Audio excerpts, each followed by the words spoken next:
Hi, this is the Business Guy. Let's talk about the Elon Musk-Vladimir Putin rivalry that's been heating up recently. Not much has such a drastic effect on the stock market and business in general as an all-out war or even a regional battle when we're talking about Russia, one of the world's top military powers. Is the world headed for war, at least a regional war? And what does Elon Musk say? And what are the details of the Putin versus Musk rivalry? We'll answer these questions and more, but first, can you please click the like button below so YouTube promotes this video? Thanks so much. And if you haven't already, please subscribe to this channel and click the notification bell so that when more videos come out like this, you'll be up to date right away. Elon Musk responded to Vladimir Putin's recent statement that the first global leader in AI will rule the world. Musk replied that artificial intelligence might soon lead to a third world war. This statement really stirred up a lot of emotion around the world, so hang on as we delve into the story behind Elon Musk's terrifying warning for Russia. Let's get going. Musk's warning to Russia a few months ago saw Russia's military testing for their anti-satellite missiles. This event annihilated the satellites and created a cloud of debris in space. Now, the test was carried out at an altitude of 500 meters, but still managed to destroy one of the Soviets' own Selena D-class satellite missiles, which was up in orbit since 1982. And instead of enforcing proper safety measures, the Russians instructed the astronauts at the International Space Station to take cover. In their direct response to these irresponsible actions, the US government labeled the actions hazardous and reckless. In response, the Russian Defense Ministry refuted the charges and accused the U.S. of hypocrisy given the fact that China, India, and the United States had all tested debris-generating anti-satellite weapons. But there was one man who had the foresight to see the issue as one bearing a global threat. Elon Musk stated that if such rivalry in rapid developments continues to proceed, then the world would witness World War III. In no time, China, Russia, soon all countries with strong computer science competition for AI superiority at national level, most likely cause of World War III in my opinion, Musk tweeted. And not just any war, we're talking about one filled with AI-based robots. Who knows, the Terminator franchise could even become a reality. Sure, seeing a robot walk around is fun, but who would want the evil version of Arnold equipped with weapons of mass destruction walking down the streets? Definitely not me. President Putin also knows the significance of the issue at hand and has been a fan of AI-based autonomous weaponry himself. Whoever becomes the first leader in AI space would govern the world, quoted Putin. In response to this, Musk posted a tweet saying, "It's odd given the history of Russia. Elon Musk and the Russian government have never seen eye to eye. In the past decades, while speaking as a special guest at the Russian aerospace event, Musk expressed his interest in building a few new production sites in China.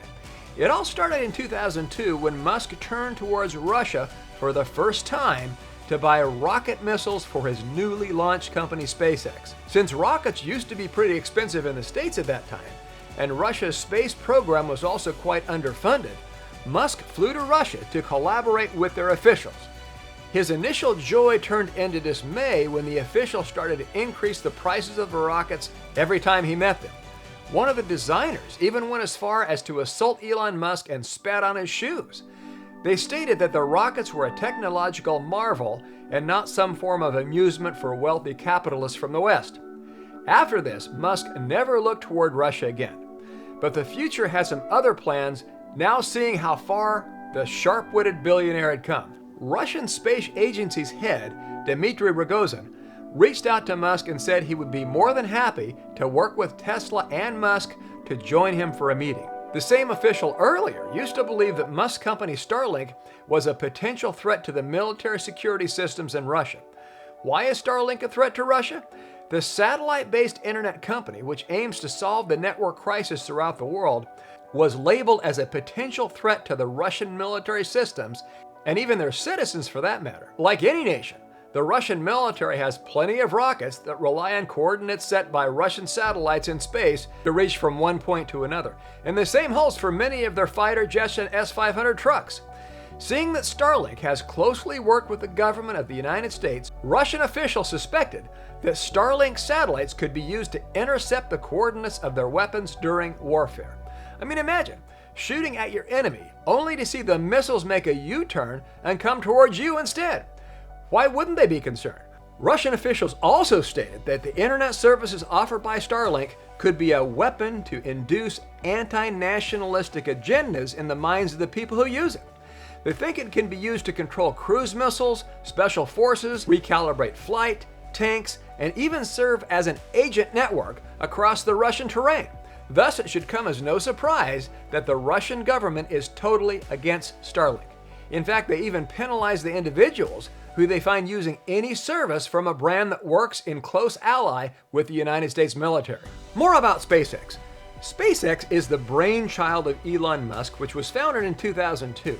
Elon's initial vision of SpaceX was to be able to take humans to Mars. Then over the years, SpaceX has achieved plenty of milestones, including one where they launched NASA astronauts into orbit and hooked them up to the International Space Station. The story of how Elon started SpaceX is somewhat motivational. Now, you remember how we talked about Elon's bad experiences in Russia, right? Well, soon after that, he decided to build his own rocket by undercutting existing launch contractors in the process. From there, the company went on to launch their well-known Falcon 9 rocket, which can be used up to 100 times after some minor refurbishments. SpaceX also developed a cargo aircraft named the Dragon, which was used to send cargo to the International Space Station.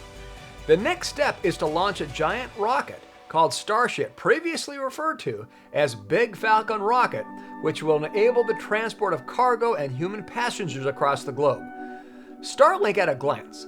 Starlink doesn't only want to penetrate the shell of outer space, but it also is working to bring the cosmos closer to our doorstep.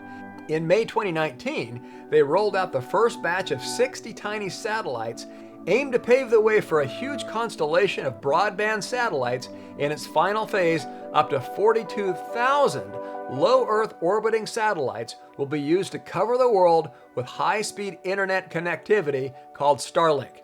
A beta version of the service was introduced in the fourth quarter of 2020 for northern latitudes. The business now includes plans on expanding its services to mainstream regions like Canada, the United States, and Asia. Then in Russia's hidden plan, there could be another reason behind the Soviets' ill temper toward Starlink. Earlier this year, many reports surfaced that Russia is planning to build its own internet cloud-based satellite system called Sphere. The official stated that it could reach the final phase by 2030, but by then most of the individuals would already have turned towards Starlink, putting Russia's solution at a considerable loss. As a result, Russia had to impose a ban on Starlink to eliminate any future threats to their in-house product market share. Now, John Byrne, director at Telecom Technology at Global Data, also pointed out that banning or regulating something when it's being broadcast from space is really tricky, contrary to conventional internet services. A government will have a hard time if they had to regulate content over satellite. Technically, governments do have a right to regulate vertical space up to a certain extent, but what we are yet to see is whether or not Starlink's low Earth satellites will come within the sphere of government control or not for improper uses of resources. Russian research institutes continue their quest for AI-powered weapon systems, rockets, and emotionally intelligent humanoids. Despite the relatively low number of radical developments in the artificial intelligence front, many people also believe that Russia is secretly experimenting with a network-centric warfare, which includes internet projecting drones and missiles, which will transmit political content on any device that's connected. Critical funding, which should instead go to innovative private companies or academic research, is being used up by the government for military applications. In fact, the situation has been so bad that even Russian venture capitalists have looked outside their country. So if they want to filter out good AI opportunities, the verdict is still in. All in all, this has led to people believing that Musk was right to quote, that China is not the only potential threat to the United States when it comes to AI-based warfare. Russia's secretive AI could showcase its capabilities when the time comes. The real question comes down to this: could Russia's claims against Starlink really be true? Or is it just another political propaganda move to take their spotlight off their secretive operations? So let us know your opinion in the comments below. Thank you for watching. Please click like, subscribe, and share this video. This is The Business Guy.